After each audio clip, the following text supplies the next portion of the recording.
Imagine you're home alone, late at night. Suddenly, your phone buzzes with a text from your best friend. You glance at it and your blood runs cold. The message reads, "He's in the house." Then, silence. No more texts, no calls answered. She's just gone.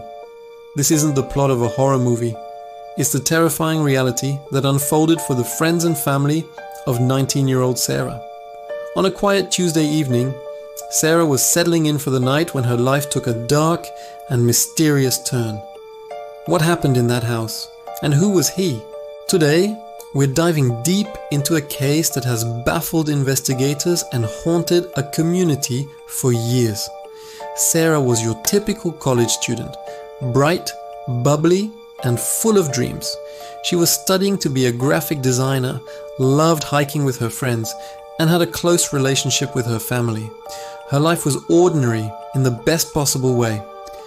That evening, she had spent a few hours at the campus library, finishing up an assignment. Her roommate was out of town visiting family, so Sarah knew she'd be coming back to an empty apartment. She exchanged a few casual texts with her mom around 8 p.m. Everything seemed perfectly normal. She mentioned she was grabbing a quick bite to eat before heading home to relax. That was the last time her mother would hear from her. Around 10:30 p.m., Sarah's close friend Jessica received that bone-chilling text. "He's in the house." Jessica immediately tried calling. The phone rang and rang but went straight to voicemail. She texted back, "Sarah, are you okay? Who's there?" No response. A wave of panic washed over her. She knew Sarah wasn't the type to joke about something like this. Jessica called another friend, and together they raced to Sarah's apartment, their hearts pounding with every red light. When they arrived, they found the front door slightly ajar. A sense of dread filled the air. They called out her name, their voices echoing in the silent apartment. "Sarah, are you here?" The only reply was the hum of the refrigerator. The scene inside the apartment was eerily calm, yet deeply unsettling. A half-eaten bowl of cereal sat on the kitchen counter. The TV in the living room was on, muted, casting a flickering glow across the room. Sarah's backpack was on the floor, her laptop still open on the coffee table. Her keys and wallet were on the small entry table where she always left them. The only thing missing was Sarah herself and her phone. There were no signs of a struggle, no broken furniture, no shattered glass. It was as if she had simply vanished into thin air. The friends immediately called the police, their voices trembling as they explained the situation and the ominous text message. When investigators arrived, they secured the scene and began a thorough search. They noted the lack of forced entry, which suggested one of two possibilities. Either Sarah knew her intruder and let them in, or the person had a key. They dusted for fingerprints and collected potential DNA evidence, but the initial search yielded few clues. The apartment was almost clinically clean, leaving very little for forensics to work with. The police's first priority was to understand who he could be. They started by looking into Sarah's life, her relationships, her recent activities. Was there an ex-boyfriend? A new acquaintance? Someone from her classes or her part-time job at a local cafe? The list of potential persons of interest began to grow. First, there was her recent ex-boyfriend, Mark. They had broken up a few weeks prior, and friends described the split as amicable, but Mark had reportedly been having a hard time moving on. When questioned, Mark had a solid alibi. He was working a late shift at a restaurant across town, and multiple co-workers and receipts confirmed his whereabouts. He seemed genuinely distraught over Sarah's disappearance, and police eventually cleared him as a primary suspect. Next, they looked into a man Sarah had briefly dated over the summer. He had a minor criminal record from his youth, but nothing violent. He also had a verifiable alibi as he was on a business trip several states away. Detectives then turned their attention to her social circle and online presence. They scoured her social media accounts, looking for any unusual interactions, any new friends, or any signs of stalking or harassment. Everything seemed normal. Sarah's digital footprint was that of a typical young adult. Photos with friends, posts about her classes, and comments on cute animal videos. There were no angry messages, no private DMs that raised red flags. It was a digital dead end. The police also investigated her neighbors. Did anyone see or hear anything unusual that night?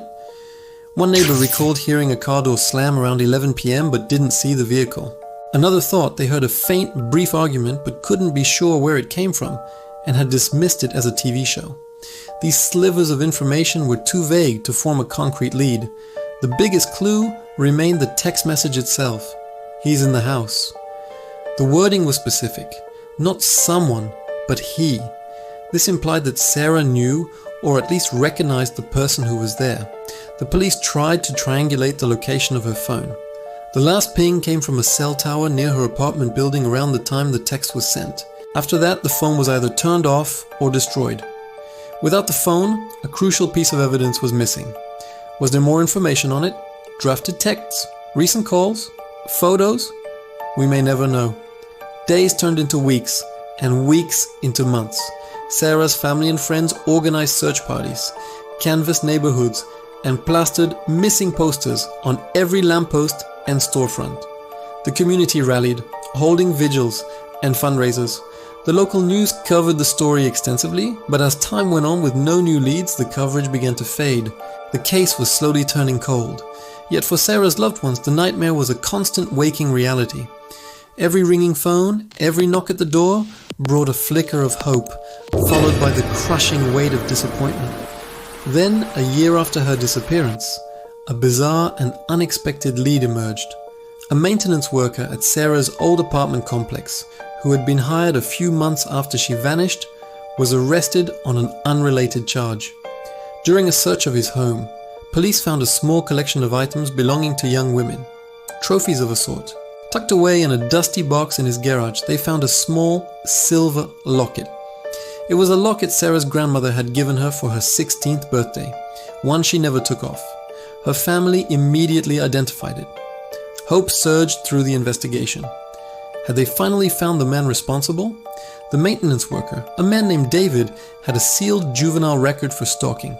He denied any involvement in Sarah's disappearance. He claimed he found the locket in the bushes outside the apartment building while landscaping and just kept it because it looked nice.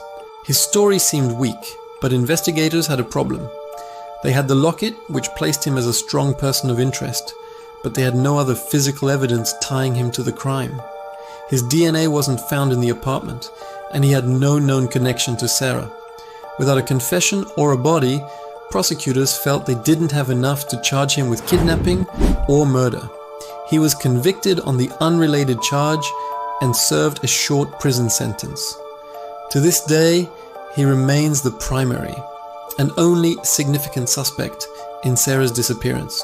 The case remains officially open but unsolved. Sarah has never been found. The questions continue to haunt everyone involved. Did David, the maintenance worker, use his access to the apartments to target Sarah? Did he somehow get into her apartment that night? And if he did, how did he leave no trace? Or is there another he out there? Someone who has managed to evade justice completely?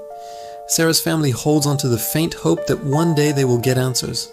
They continue to run a social media page dedicated to her memory, sharing her story in the hopes that someone somewhere will come forward with the information needed to finally bring her home and solve the mystery of that terrifying final text. This case is a chilling reminder of how quickly a normal life can be upended. A single text message became the final, cryptic communication from a young woman who had her whole life ahead of her. It's a puzzle with too many missing pieces, a story without an ending.